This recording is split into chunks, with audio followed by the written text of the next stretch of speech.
Mister mathematics में आपका स्वागत है। अपन पढ़ रहे हैं क्लास 10th मैथमेटिक्स। आज अपन नया चैप्टर स्टार्ट कर रहे हैं, चैप्टर नंबर 4 क्वाड्रेटिक इक्वेशन। आज इसका फर्स्ट लेक्चर है। चलिए स्टार्ट करते हैं। अगर क्वाड्रेटिक इक्वेशन की बात करता हूं तो सबसे पहले हमारे पास चैप्टर का जो मतलब है वो हमें समझ में आना चाहिए, ये क्या है, कहाँ से आया, और इसके जो बेसिक इन्फॉर्मेशन है वो अपन को पता होनी चाहिए। ये क्वाड्रेटिक नाम हमने पहले भी कहीं सुना है। क्वाड्रेटिक का नाम हमने सुना है पॉलिनोमियल में। चैप्टर 2 में आपने पढ़ा है पॉलिनोमियल। चैप्टर 2 में पढ़ा है आपने पॉलिनोमियल। पॉलिनोमियल में आपने पढ़ा है क्वाड्रेटिक पॉलिनोमियल। याद है भाई क्वाड्रेटिक पॉलिनोमियल? क्वाड्रेटिक पॉलिनोमियल याद है?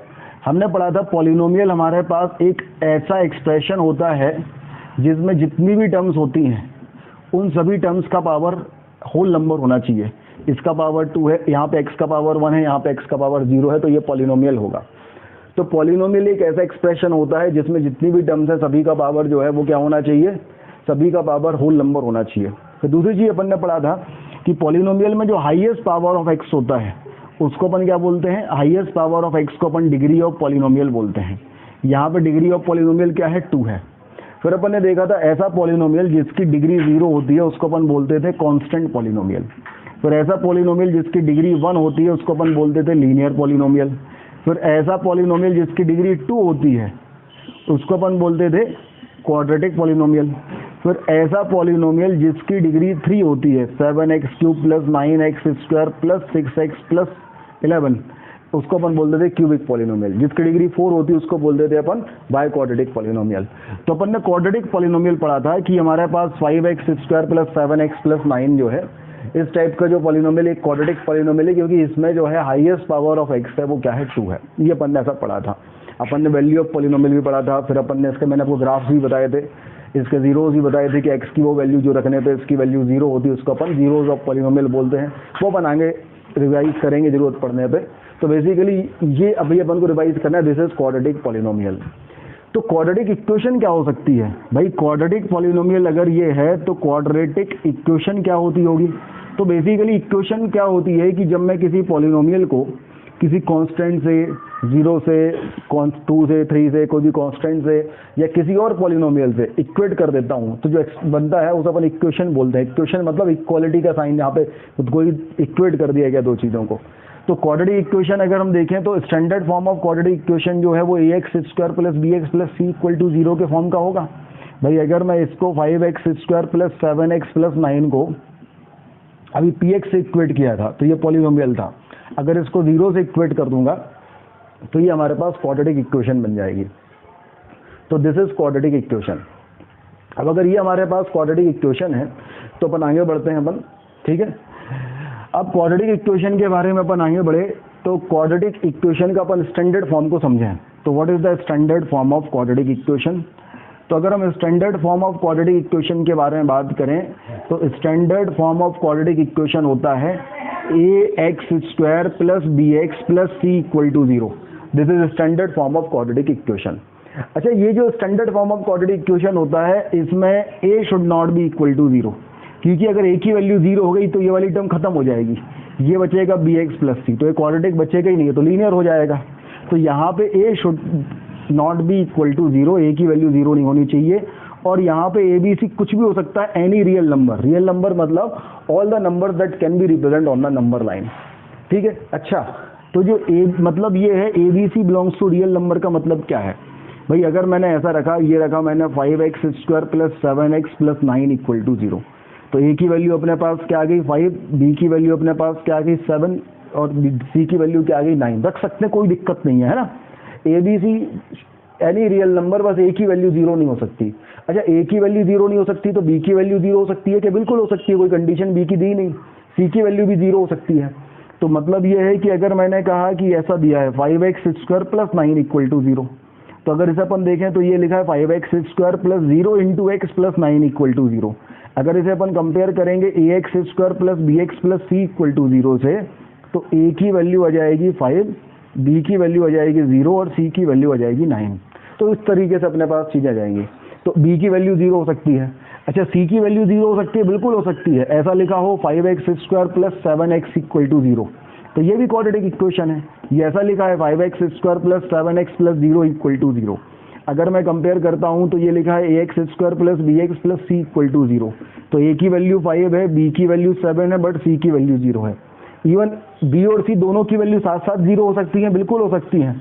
अगर ऐसा लिखा है 5x² इक्वल टू 0, तो ये लिखा है 5x² plus 0 into x plus 0 equal to 0।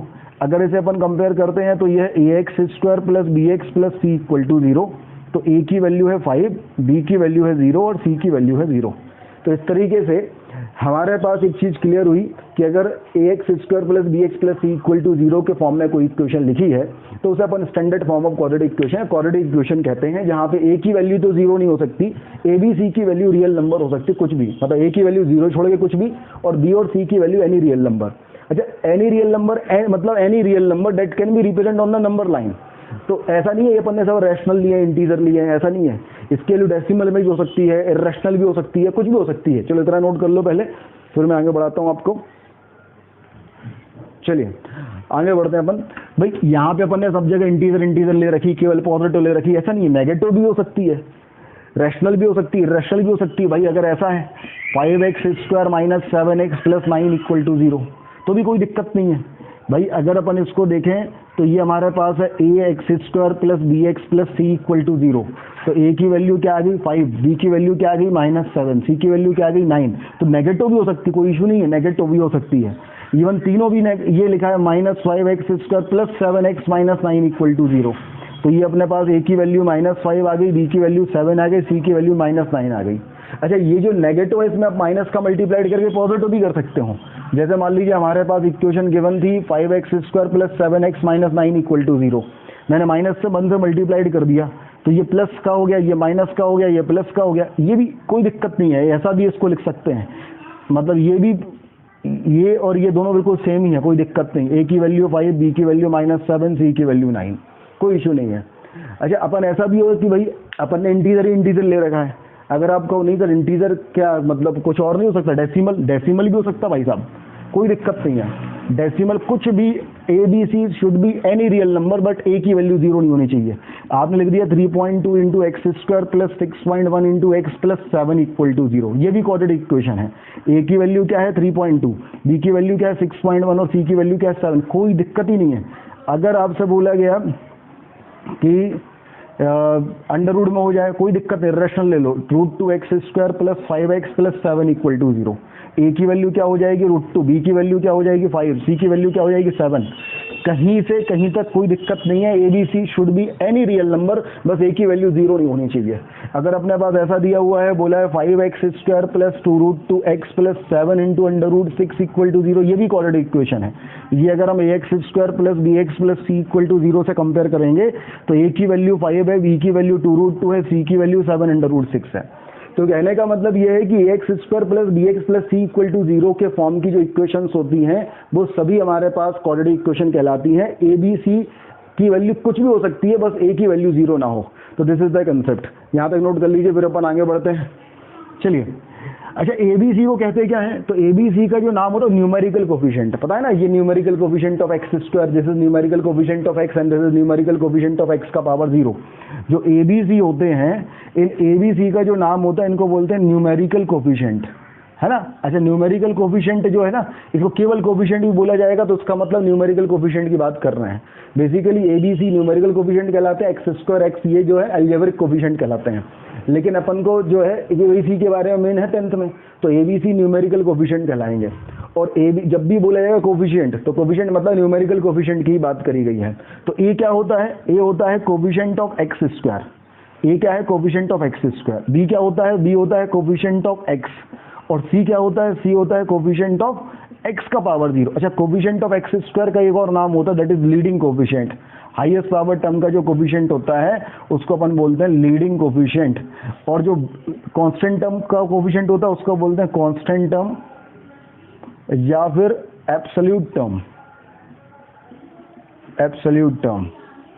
तो ये अपने पास जो है ये इस तरीके से a b c के नामकरण संस्कार होते हैं। चलिए फिर अपन आगे बढ़ते हैं। अब देखो भाई, जरूरी नहीं है कि equation ax² plus bx plus c के फॉर्म में दी है तभी क्वाड्रेटिक इक्वेशन हो। भाई उसे सिंप्लीफाई करने के बाद वो इस फॉर्म में बन जाए तो भी वो क्वाड्रेटिक इक्वेशन होती है।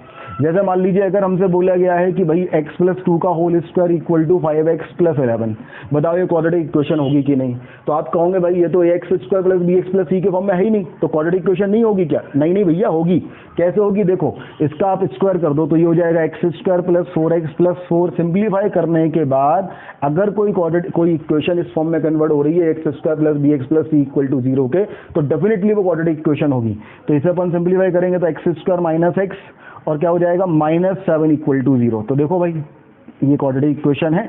ए x square plus b x plus c equal to 0 से कंपेयर करने पे ए की वैल्यू 1, बी की वैल्यू -1, सी की वैल्यू -7 आ रही है, तो this is the quadratic equation. तो ये भी नहीं है कि क्वाड्रेटिक इक्वेशन तभी कहलाएगी अब इसी फॉर्म में ही गिवन हो भाई, ऐसा नहीं। सिंप्लीफाई करने के बाद भी इस फॉर्म में अगर आ रही है तो वो क्वाड्रेटिक इक्वेशन गिवन होगी। अच्छा, दूसरी चीज ऐसा नहीं है कि भाई यहाँ स्क्वायर दिया तो आपने कह दिया भाई देखो हाईएस्ट पावर 2 होना चाहिए तो क्वाड्रेटिक इक्वेशन होगा, तो यहाँ x का स्क्वायर दिख रहा है अपन को तो ये क्वाड्रेटिक इक्वेशन होगा, ऐसा भी जरूरी नहीं है, क्योंकि कई बार उसमें ही फंस जाती है दुनिया। जैसे मान लो अगर अपने पास एक क्वेश्चन दिया हुआ है, एक क्वेश्चन दिया है, बोला गया है x प्लस 5 का square equal to x minus 2 का स्क्वायर। अब देखने में तो ऐसा लग रहा है देखो भाई यहाँ x का पावर 2 है ना, ओपन करने पे यहाँ x का पावर 2 आ रहा है हाईएस्ट, तो ये हमारे पास क्वाड्रेटिक इक्वेशन होना चाहिए। लेकिन जब आप इसे ओपन करोगे तो जरूरी नहीं है कि ये क्वाड्रेटिक इक्वेशन आए। भाई ये आपने ओपन किया तो ये आ गया x square plus 10x plus 25, इसको ओपन किया तो x square minus 4x plus 4, अब ये कैंसिल हो गया तो ये हमारे पास 14x प्लस 21 इक्वल टू 0 आ गया, तो लीनियर हो गया, क्वाड्रेटिक हुआ ही नहीं। तो ऐसा भी नहीं है, सिंप्लीफाई कर लो भैया पहले, सिंप्लीफाई करने के बाद अगर इस फॉर्म में आ रहा है तभी क्वाड्रेटिक इक्वेशन बोलो, ऐसा नहीं तुक्के मत मारो पहले से, है ना। सिंप्लीफाई करिए बोर्ड में, तो सिंप्लीफाई करने के बाद जब इस फॉर्म में कन्वर्ट हो जाए तो बोलो ये क्वाड्रेटिक इक्वेशन होगा। क्वाड्रेटिक इक्वेशन होगा तो एबीसी से कंपेयर करके आप एबीसी की वैल्यू निकाल दो तो कोफिशिएंट्स भी आ गए। और कोफिशिएंट बोला है मतलब न्यूमेरिकल कोफिशिएंट ही है, ऐसा नहीं है कि वो कोफिशिएंट अलग बोलेंगे न्यूमेरिकल कोफिशिएंट अलग बोलेंगे, नहीं भैया, कोफिशिएंट मतलब न्यूमेरिकल कोफिशिएंट ही है। तो ये अपनी बेसिक थ्योरी होगी standard form of quadratic equation की, इसको नोट कर लो।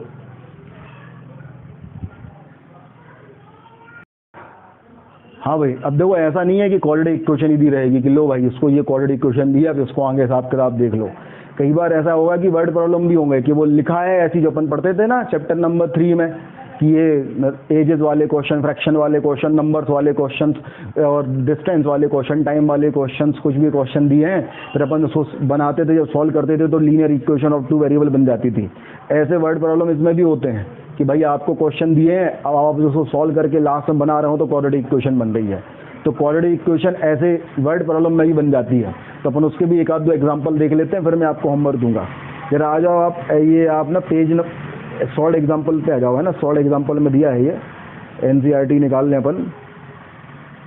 तो एनसीईआरटी में ये पेज नंबर जो है 71 पे देखो जरा, एग्जाम्पल नंबर 1 दिया है, पढ़ो भैया क्या लिखा है इसमें। कहा है represent the following situation mathematically, mathematically represent करना है।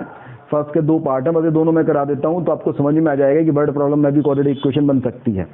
जैसे पहला क्वेश्चन इसका है, John and Jivanti together has 45 marble. कौन है भाई, बहुत पुराना क्वेश्चन सा लग रहा है, जब मार्बल कंचे खेलते थे।